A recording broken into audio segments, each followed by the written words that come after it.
सीकर जिले में कोरोना नियंत्रण कार्यक्रम के तहत अब तक 2584 सैंपल लिए गए हैं और उनकी जांच करवाई गई, जिनमें से 2209 सैंपल कोरोना फ्री पाए गए हैं और उनमें कोरोना का संक्रमण नहीं पाया गया। अब तक 19 कोरोना पॉजिटिव सीकर जिले में विभिन्न स्थानों पर मिले हैं, जिसमें से सबसे बड़ी संख्या आज के दिन की रही। 7 लोग आज, जो कि सभी अप्रवासी हैं, बाहर के स्टेट से आए हैं, वो आज पॉजिटिव पाए गए हैं और साथ ही साथ वो उन्हीं लोगों से संक्रमित हुए हैं जिनमें कि पहले संक्रमण पाया गया था। आज जो मिले उसमें 3 खंडेला में, 3 रामगढ़ में और 1 सीकर शहर के बोचेवाड़ा क्षेत्र में मिला है।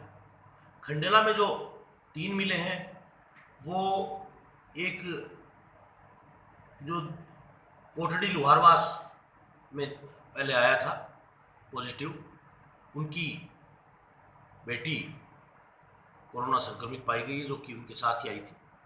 इसके अलावा दूसरा जो मिला है वो ढाणी बाडा वाली क्षेत्र का है, जो कि रामपुरा दुधवा के व्यक्ति जो कि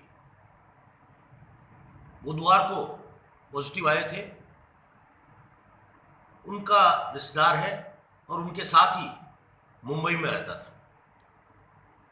इसी भांति खंडेला क्षेत्र में एक अन्य पॉजिटिव भी आज कोरोना संक्रमित पाया गया है, जो कि दुलेपुरा धोद का निवासी है और वो मुंबई से आया है। इसके अलावा जो रामगढ़ सेठान में 3 पॉजिटिव मिले हैं, उसमें एक पूर्व में जो पॉजिटिव मिले थे मंगलवार को, उनकी पत्नी और बेटी संक्रमित पाई गई है कोरोना से।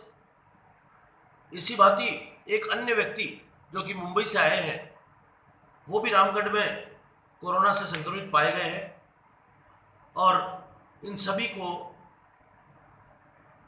एहतियातन कोविड सेंटर सीकर में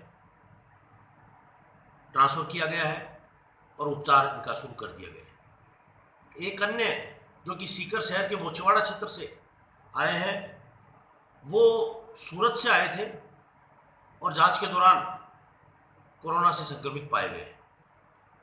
आज जो सैंपल लिए गए वो 243 है पूरे जिले में। अब तक 285 सैंपल का परिणाम आना शेष है।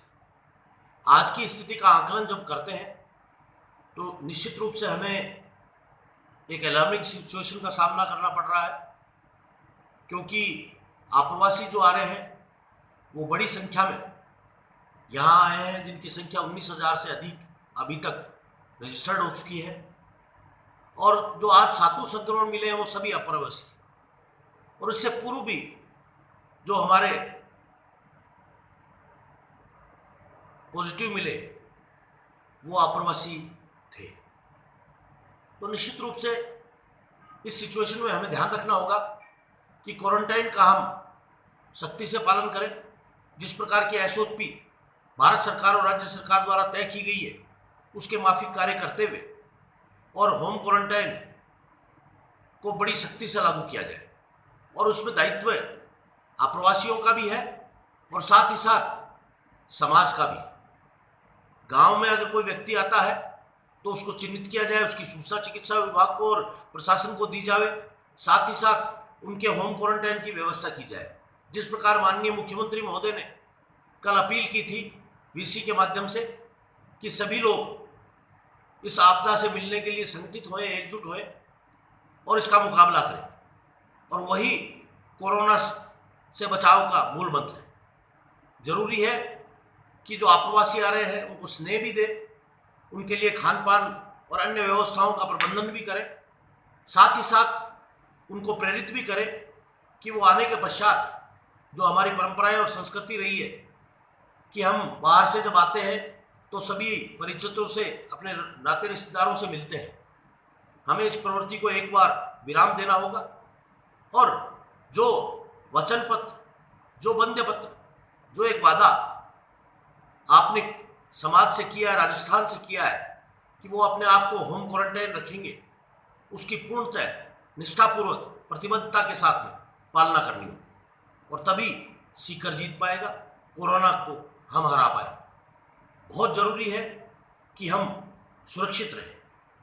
जिस भांति इन केसेज के जो आज 7 केसेज और उससे पूर्व 2 केसेज आए वो आप्रवासी थे, उससे पहले सीकर ने अपने आप को बड़ा सुरक्षित कर रखा था, और उसमें आप सभी सीकर वासियों का बड़ा योगदान रहा, और उसी के कारण हम इस 2 महीने के पीरियड में बहुत अच्छी तरीके से हमारे सीकर को बचा के रख पाए। अब हमारी जिम्मेदारी बढ़ गई कि अप्रवासियों को हमें गले भी लगाना है, लेकिन सोशल डिस्टेंसिंग के साथ उनका स्वागत सत्कार भी करना है, उनको घर में होम क्वारंटाइन रखते हुए उनके लिए सुविधाएं भी जुटानी है, उनके वचन पत्र की पालना के अनुसार। ये सीकर करेगा। स्वास्थ्य विभाग, जिला प्रशासन और पुलिस आपके सहयोग के लिए आपके सामने, आपके साथ खड़ी है। हम सतर्क हैं, सीकर सतर्क है। कोरोना हारेगा, सीकर जीतेगा। जय सीकर।